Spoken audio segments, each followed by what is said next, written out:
அகமேவ பரம் தத்துவம் தர்சனம் பேதமேவச்ச உபாயேஷு பிரபத்தி ஸ்யாத் அந்திம ஸ்மிருதி வர்ஜனம் தேகாவசானே முக்தி ஸ்யாத் பூர்ணாச்சாரிய சமாஸ்ரயா. 6 வார்த்தைகள் சொன்னாலாம். நானே பரதத்துவம், பேதம் என்பதுதான் தர்சனம், ஜீவாத்மா வேறு பரமாத்மா வேறு, உபாயேஷு பிரபத்தி ஸ்யாத் எல்லோரும் அனுஷ்டிக்க கூடிய ஒரு உபாயம் வழி சரணாகதி, அந்திம ஸ்மிருதி வர்ஜனம் சாஸ்திரம் சொல்லிருக்கு மோட்சம் பெற வேண்டும் என்றால் கடைசி சமயத்தில் என நினைக்க வேண்டும் என்று.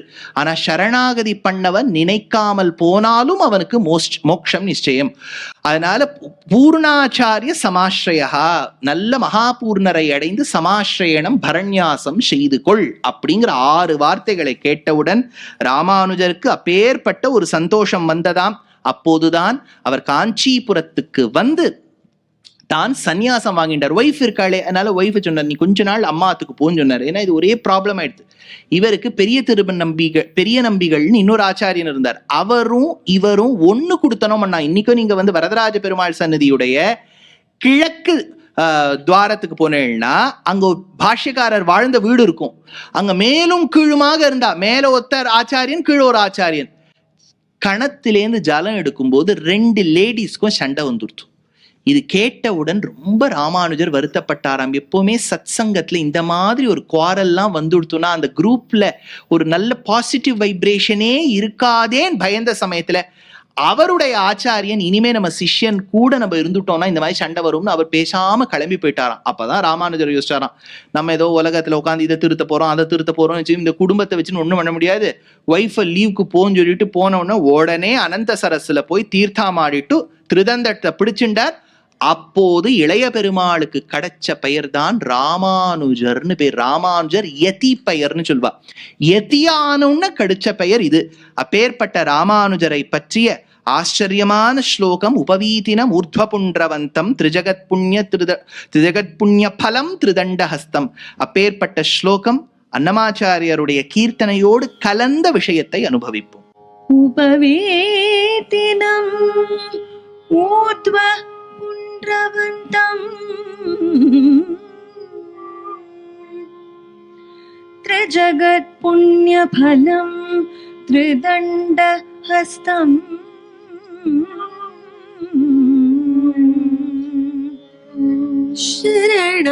शरणागत साधवामि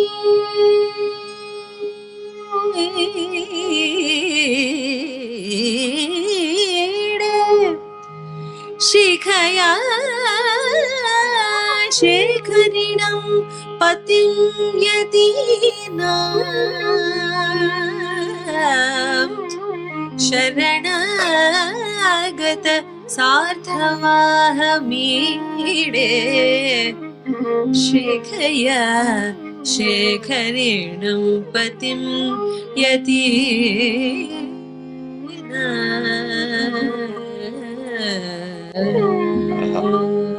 गतोर्नन्निखिलमैन कलियुगमन्दुनो कथितडे चूपे घन पूर्वदैवमु गतोर्नन्निखिलमैन कलियुगमन्दुनो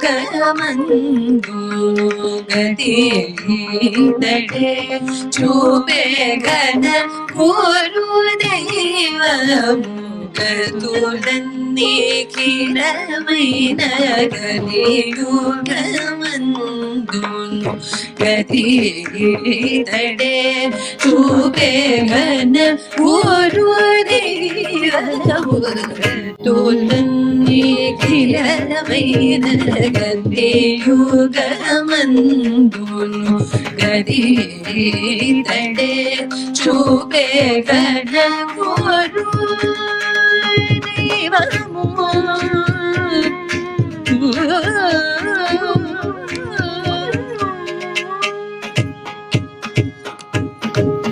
लयिंजे नीतडेक वेदपो लयसमुलयिंजे नीतडेक నీతడేగా వేద పురహస్యములు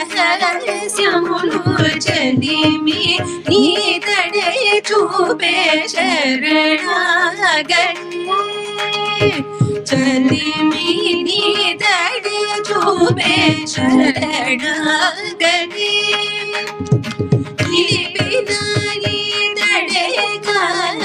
నిజ మూర్ధారణము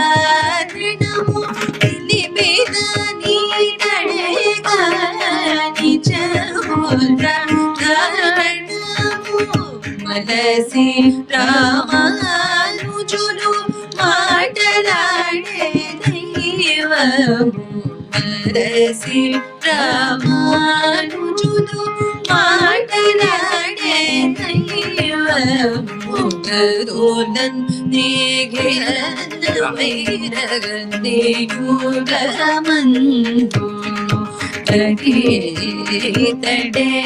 சூபே கண குரு தேவனமு தோலன் நேகிரந்த வைரகந்தே யுகமந்து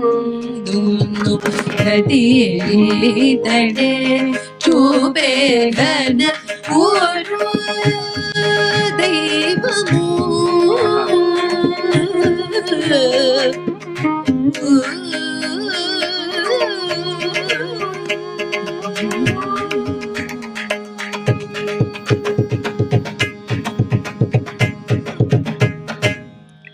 சுவாமி ஸ்ரீபாஷ்யக்காரர் ராமானுஜர் இளைய பெருமாள் அவர் பிரம்மச்சரியாசிரமத்திலிருந்து கிரகஸ்தாசிரமம், கிரகஸ்தாசிரமத்திலிருந்து சந்நியாசம். இப்ப சந்நியாசம் வாங்கிவிட்டார்.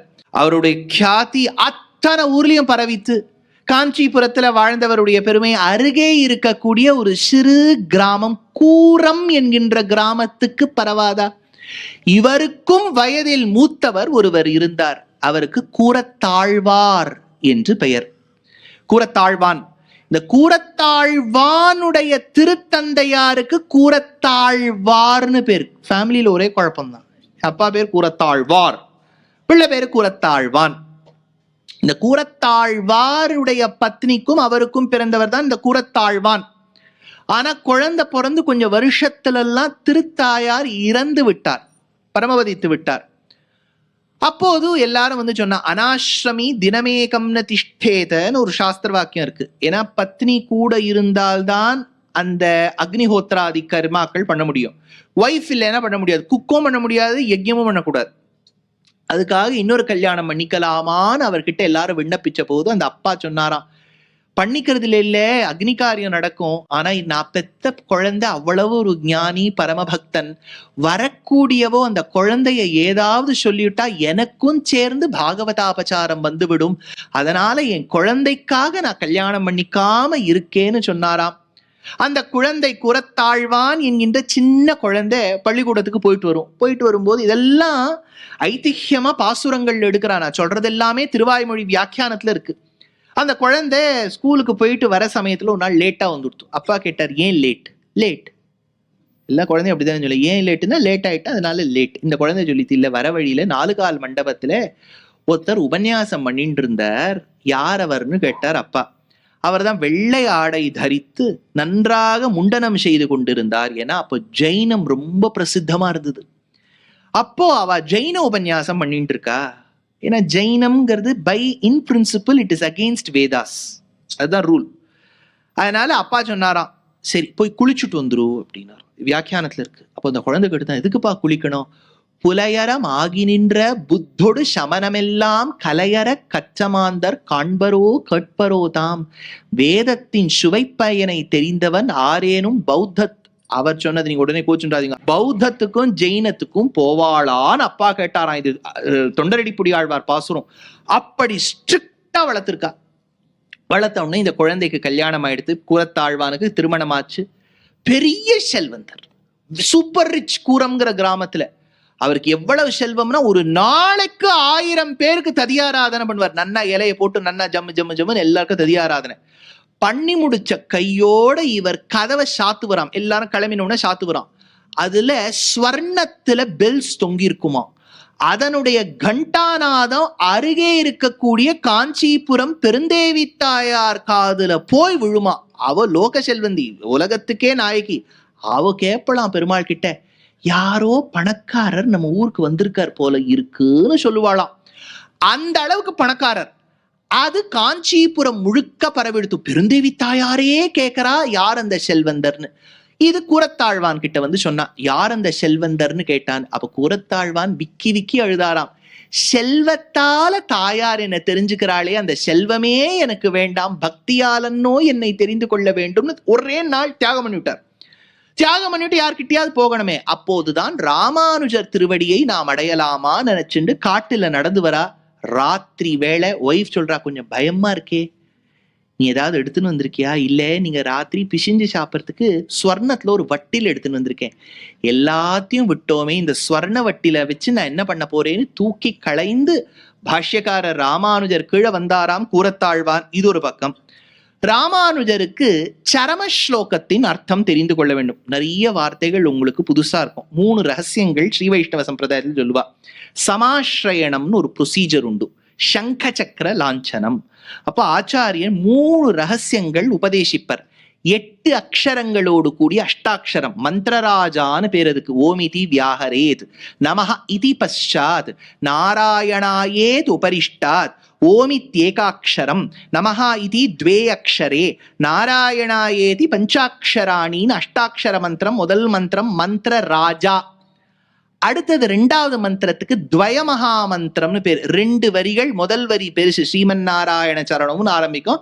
2வது ஸ்ரீமதே நாராயணாய நமஹான்னு முடியும். இதுக்கு துவயமகா மந்திரம், மந்திர ரத்னம்னு பேரு. 3வது 18வது அத்தியாயம் 66வது ஸ்லோகம் கீதையில் சொன்ன கண்ணனுடைய ஸ்லோகம். சர்வதர்மான் பரித்யஜ்ய மாமேகம் சரணம் பிரஜ, அகம் த்வா சர்வ பாபேப்யோ மோக்ஷயிஷ்யாமி மா சுச்சஹான்ற அந்த சரம ஸ்லோகம். இந்த 3 ரகசியங்களுக்கும் ரகசிய திரயம்னு பேர். அப்ப சமாஸ்ரயணம் பெற்றுக்கொள்ளும் சமயத்தில் ஆச்சாரியன் காதுல 3 மந்திரங்களை உபதேசிப்பர். இந்த 3 மந்திரங்களுக்கு விவரணம் 32 சாப்டர்ஸ்ல ஒரு கிரந்தம் இருக்கு. ரகசியத்ரயசாரம்னு பேர். இந்த கிரந்தத்தை நாங்க 2 வருஷம் ஒரு ஆச்சாரியன் கீழே கத்துப்போம். அப்பதான் மேடையை ஏற முடியும்னு சொல்லுவா. அந்த மாதிரி 3 ரகசியங்கள்ல 3வது ரகசியத்துக்கு சரம ஸ்லோகம்னு பேர். இந்த சரம ஸ்லோகத்துக்கு அர்த்தம் ஒருத்தர்கிட்ட கத்துக்கணும்னு நினைச்சார் ராமானுஜர். ஆளவந்தார் கீழே வாசிச்சவர் திருக்கோஷ்டியூர் நம்பின்னு பேர். கோஷ்டி பூர்ணர்னு பேர். புதுக்கோட்டை சிவகங்கை கிட்ட எல்லாம் திருக்கோஷ்டியூர்னு ஒரு க்ஷேத்திரம். அந்த கோவில் அருகே இருந்த அக்ரஹாரம், இன்னும் அந்த வீடு இருக்கு. அங்கு 1000 வருடங்களுக்கு முன்னாடி ஆளவந்தாருடைய சத்சிஷ்யராய் கோஷ்டி பூர்ணர் இருந்தார். ஸ்ரீரங்கத்திலேந்து ராமானுஜர் நடந்து போவராம் கோஷ்டிபுரத்துக்கு. ஊர் எல்லையில கேட்ட உடனே, எங்க இருக்கின்றார் ஆச்சாரியன் நம்பிகள்? அதோ தெரிகின்றதே திருமாளிகை, அதுதான் சொன்ன உடனே நின்ன இடத்திலேந்து விழுந்து சேவிப்பராம். கைப்பட்ட இடத்துக்கு வருவராம், நிப்பராம், அங்கேந்து விழுந்து சேவிப்பராம். படுத்து படுத்து படுத்து நேர ஆச்சாரியன் வாசல். ஏன்னா சன்னியாசி டக்குன்னு ஒரு ஆத்துக்குள்ள போக முடியாது. வாசல்ல அடியேன் வந்திருக்கேன்னு சொன்னாராம். யார் இது? ராமானுஜன் வந்துள்ளேன். சரி, எதுக்கு வந்திருக்க? இல்ல, சரம ஸ்லோகார்த்தம் தேவரீர்கிட்ட கத்துக்கணும்னு ஆசை. இன்னைக்கு கொஞ்சம் காரியமா இருக்கு, கொஞ்சம் மாவெல்லாம் அரைச்செல்லாம் எல்லாம் வைக்க வேண்டியதா இருக்கு ஃப்ரிட்ஜில். இன்று போய் நாளை வா. போயிட்டு வர வேண்டியது தானே சார். இங்கேருந்து இவர் திரும்பி ஸ்ரீரங்கத்துக்கு நடந்து போனோம். காரியங்கள்லாம் முடிச்சுட்டு அடுத்த நாள் வரார். அடுத்த நாள் வந்த உடனே கேட்கிறார், இன்று போய் நாளை வா. நம்ம குழந்தை திட்டுட்டு போயிடும். என்ன சார் நீர் என்ன இன்னைக்கு போய் நாளைக்கு வா, வாட் இஸ் யுவர் ப்ராப்ளம்னு கேட்கும். 17 முறை நடந்தார் ராமானுஜர். 18வது முறை வந்தவுடன் உள்ளே வா என்று அழைத்தாராம். அழைத்தவுடன், நான் உனக்கு சரம ஸ்லோகத்தின் அர்த்தத்தை சொல்ல போறேன். பக்தி யோகம் எல்லோருக்கும் கঠিனம். இப்பதான் கொஞ்சம் பிலாசபி ஒரு 2 நிமிஷத்துக்கு சொல்லிவிடுறேன். அப்பதான் உங்களுக்கு அந்த கதாபாகம் புரியும். ராமானுஜரை எப்படி அக்செப்டபிளா ஆக்கிக்கிறார், எப்படி பிலாசபியை இன்டர்பிரேட் பண்றாருங்கிறது தான் அவர் கிரேட்னஸ். வேதத்துல ஞானத்தால மோக்ஷம்னு சொல்லிடுது. யாரா இருந்தாலும் only via knowledge you can get salvation, மோக்ஷம். ராமானுஜருக்கு முன்னாடி இருந்த அத்தனை ஆச்சாரியர்களும் ஞானத்துக்கு என்ன வழின்னு தேடினா. ஞானம்னா சாஸ்திர விகிதமா தான் வரணும். அப்போ சாஸ்திர விகிதமான ஞானத்தால தான் மோக்ஷம் அப்படின்னுட்டா 2 டிஸ்அட்வான்டேஜ் இதுல வருது. ஏன்னா அந்த ஞானம்னு சொல்லும் போது அவ என்ன சொல்றா, இந்த ஞானத்தை பெற்றவன் ஒரு சந்நியாசி, சந்நியாசிக்கு தான் மோட்சம். அப்ப ஞானம் இருக்கணும், ஞானத்தை பெற்றவன் சன்னியாசி. யாரு சன்னியாசி ஆகலாம்? அங்கதான் அடுத்த ப்ராப்ளம். ஆணாக பிறந்த பிராமணனாக பிறந்தவன் தான் சன்னியாசி ஆக முடியும். எல்லாம் போய் சொல்லுங்க, அப்படியே நியூஸ் சேனல் இது அப்படியே ஹாட் டாபிக்கா எடுத்துருவான். பிராமணனா இருக்கணும், ஆணா இருக்கணும், அப்பேற்பட்டவன் தான் சன்னியாசம் வாங்கிக்க முடியும். அப்படி வாங்கிண்டவன் ஞானம் பெற்றால் தான், அந்த ஞானத்தை அவன் நினைத்து கொண்டே இருந்தால்தான் மோட்சம். இதுக்கு கிரமமுக்தின்னு பேர். இது ராமானுஜர் யோசிச்சார். அப்படின்னா you are excluding such a big portion of the society. எக்ஸ்க்ளூசிவிஸ்டா ஒரு அப்ரோச் இருந்ததுன்னா அப்போ உனக்கு நீ எப்படி சனாதன தர்மம் எல்லோருக்கும்னு சொல்ல முடியும்? அப்ப ஏதோ ஒரு இடத்துல நம்ம தப்பு பண்றோம். அப்போ திரும்பி பார்த்தா சாஸ்திரத்தை அப்படிதான் இருக்கு. ஞானத்தால மோட்சம், ஞானத்தை பெறக்கூடியவன் சன்னியாசி, பிராமணனாக இருக்கக்கூடியவன் சன்னியாசி ஆகலாம். அப்பதான் ராமானுஜர் இதுக்கு இன்னொரு இன்டர்பிரிட்டேஷன் அந்த இடத்துல இருக்கேன்னர். என்னன்னா, ஒன்னும் சொத்து பத்து பத்னி கிட்னி எல்லாத்தையும் விட்டுட்டு திருதண்டத்தை பிடிச்சிண்டு ஜலத்துல போய் நின்று 2 கையும் தூக்கி நான் சன்னியாசி ஆயிட்டேன்னு சொன்னா அது ஒரு சன்னியாசியோட டெபினிஷன். இன்னொரு டெபினிஷன் சொன்னார் ராமானுஜர், சம்யக்கு ஞாசகா சந்நியாசகா. விட்டவன், சொத்தை விட்டவன், பரத்தை விட்டவன் தானே சன்னியாசி. என் ஜீவாத்மாவை ரட்சிக்கும் பொறுப்பு என்னதல்ல, பகவானுடையதுன்னு எவன் ஒருவன் விட்டானோ அவன் சன்னியாசின்னு வச்சுட்டா. ஜீன்ஸ் பேண்ட் போட்டுண்டு gen Z or gen alpha கூட காலேஜ் போற சமயத்துல பெருமாளே நான் உன்கிட்ட சரணாகதி பண்றேன்னு சொன்னா அந்த பரத்தை விட்டவன் சன்னியாசி. அப்போ ஆணும் சன்னியாசம் வாங்கிக்கலாம். அப்ப இந்த டெபினிஷன் படி பாருங்க, சரணாகதி பண்ணிவிட்டா சன்னியாசி. அப்போ சமுதாயத்தில் இந்த நம்ம இருக்கக்கூடிய சொசைட்டியில யார் வேணாலும் அந்த மனதளவில் சன்னியாசம் வாங்கிவிட்டா சரணாகதி. அப்ப எல்லாருக்கும் மோட்சம் நிச்சயமாச்சே. பிராமணனுக்கு மட்டும் மோட்சம்னு நம்ம எப்படி சொல்ல முடியும்னு ராமானுஜர் ஒரு இன்டர்பிரிட்டேஷன் கொண்டு வந்த சாஸ்திர வீதமா. இப்ப ஆச்சாரியன் கிட்ட போயிருக்கார். ஆச்சாரியன் எல்லா ஜனக்கலதெல்லாம் சாத்திட்டு சரமஸ்லோகத்தோட அர்த்தம் சொல்ல போறேன், நீ கேப்பியா? தண்டம் பவித்ரம் எல்லாம் என்னோட கூட இருக்கும். தண்டம்னா திருதண்டம்னு பார்த்தா 3 பேர் நின்றுட்டு இருக்கா. யாருன்னா முதலியாண்டான். ஞாபகம் இருக்கா? ஒரு அக்காவின் பிள்ளை முதலியாண்டான், இன்னொரு அக்காவின் பிள்ளை நடாதூர் ஆழ்வான். அதே மாதிரி இந்த இடத்துல முதலியாண்டான் எம்பார் இவாள்லாம் நின்றுட்டு இருக்கா. அப்படி நின்றுட்டு இருக்கும்போது இவர் கேட்டாராம், யாரு தண்டம் பவித்திரம்னா? இவாள்லாம் எனக்கு தண்டம் பவித்திரம் போலே. சரி, யாருக்கும் இதை சொல்லப்படாது, டெஸ்ட் பண்ணிட்டு தான் எல்லாருக்கும் இதை நீ உபதேசிக்கணும்னு சர்வதர்மான் பரித்தியஜ்ய மாமேகம் சரணம் பிரஜனர். ராமானுஜர் தேங்க்யூ சார், எல்லாம் அர்த்தமெல்லாம் வாங்கிட்டு போனார். இவாள்லாம் உட்காந்து இப்படி டிஸ்கஸ் பண்ணிட்டு இருக்கா. திடீர்னு அவர் சத்தம் கேட்கறது. எங்கேன்னு போய் வீட்டு வாசல்ல போய் பார்த்தா அந்த விமானத்தை ஏறி நின்று இருக்கார் ராமானுஜர். ஆசை உடையோர்கள் யாருக்கெல்லாம் மோட்சம் போகணும்னு ஆசை, எல்லாரும் வந்து மோட்சம்னா முதல்ல என்ன சார்? அதுவே டவுட். அப்பதான் ராமானுஜர் சொன்னார், வாழ்க்கையில கஷ்டப்படுறேல, ஆமா, உங்களுக்கெல்லாம் நிறைய ஜென்மாக்கள் முன்னாடியும் இருந்தது பின்னாடியும் இருக்கு. அடுத்த ஜென்மா வேண்டாம்னு நினைக்கக்கூடியவர் யாருன்னு சொன்னோம்னா கிராமத்துல இருந்தவ அத்தனை பேரும் கை தூக்கினாலாம். உங்க அத்தனை பேருக்கும் மோட்சம் உண்டு, ஆச்சாரியனை அணுகுங்கோள். ஒரு நல்ல ஆச்சாரியன் கிட்ட போய் அர்த்தத்தை கேட்டுக்குங்கோ. கீழே இருந்த திருக்கோஷ்டியூர் நம்பிக்கு கோபம் வந்தது. யோ, நீ என்னையா பண்ணிவிட்டி ராமானுஜா, நான் உங்ககிட்ட சொன்ன யாருக்கும் சொல்லப்படாது. நான் ஒன்னும் சொல்லல சார், மோட்சம் வேணுமா ஒரு ஆச்சாரியன் கிட்ட போங்கன்னு சொன்னேன். நான் சொன்னேன், ஆச்சாரியன் சொல்லதை மீறினால் உனக்கு நரக்கம் நிச்சயம். இவர்களுக்கு வைகுண்டம் கிட்டுமே ஆகில் எம் ஒருவனுக்கு நரகம் கிட்டினால் பரவாயில்லைன்னு சொன்ன போது ஒரு செகண்ட் ஞாபகம் வந்துதான் அந்த ஆச்சாரியனுக்கு. அன்னைக்கு ஒரு நாள் நாதமுனிகள் சொன்னாரே, குளம்பில் நீர் பெய்தால் குருவி குடித்து போம், வீராணத்தில் நீ மழை பெய்தால் நாடெல்லாம் விளையும். என் பெருமானுக்கு இருந்த குணங்களெல்லாம் உன்னிடத்தில் இருக்கின்றதே, எம் பெருமானாரோ நீர் ஆச்சாரியன் கை கூப்பும் போதுதான் இந்த மக்கள் அத்தனை பேரும் how he has reached. இதுதான் ஒரு சீர்திருத்தம் என்பது. சிலையை உடைப்பேன், பூணலை அறுப்பேன், சிகையை வெட்டுவேன், கெட்ட கெட்ட வார்த்தைகள்ல சொல்லுவேன், இது சீர்திருத்தம் அன்று. ரிஃபார்மிஸ்ட்னா you have to stay within the system, convince the people, bring them to a right track. He is the only புரட்சி man of Tamil Nadu that we have produced.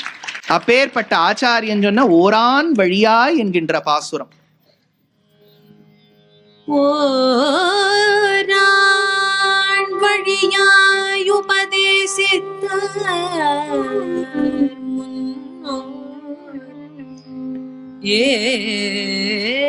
ஏரார் Ethirasar Ethirasar இன்னருளால் பாருலகில் ஆசை உடையோர்க்கெல்லாம் பாருலகில் ஆசை உடையோர்க்கெல்லாம் ஆரியர்கள்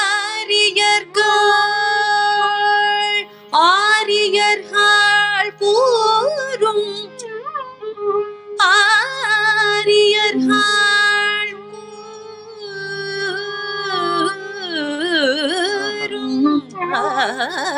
ஆரியர்கள் கூறும் என்று பேசிவரம் பரத்தார்பின் பேசிவரம் பருத்தார்பின்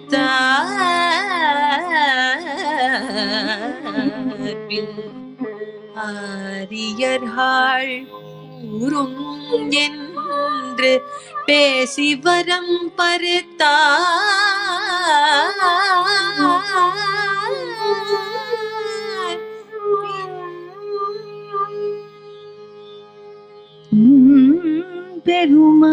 பெருமானார் தரிசனம் என்றே இதற்கு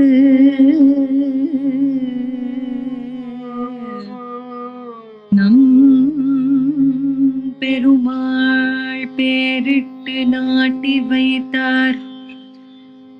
நம் பெருமாள் பேரிட்டு நாட்டி வைத்தார். புவியோர் இந்த தரிசனத்தை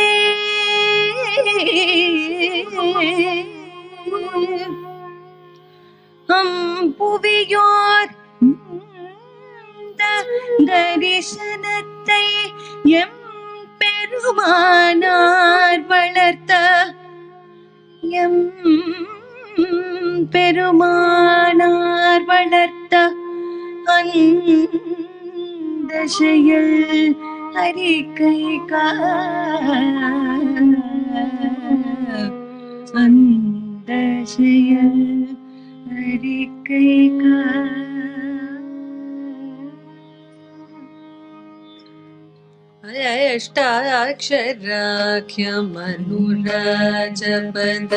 अष्टाक्षराख्यमनुराजपदत्रयार्थ अष्टाक्षराख्यमनुराजपदत्रयार्थ वेष्टाममात्र विदराध्ययतीन्द्रनाथ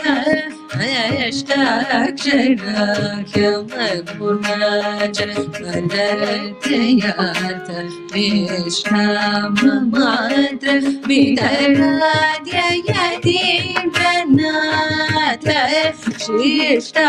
शिष्टाग्रगण्य जनसेव्य भवत्पदाब्ज दृष्टस्तु नित्यमनुभूय ममास्य बुद्धिः शिष्टाग्रगण्य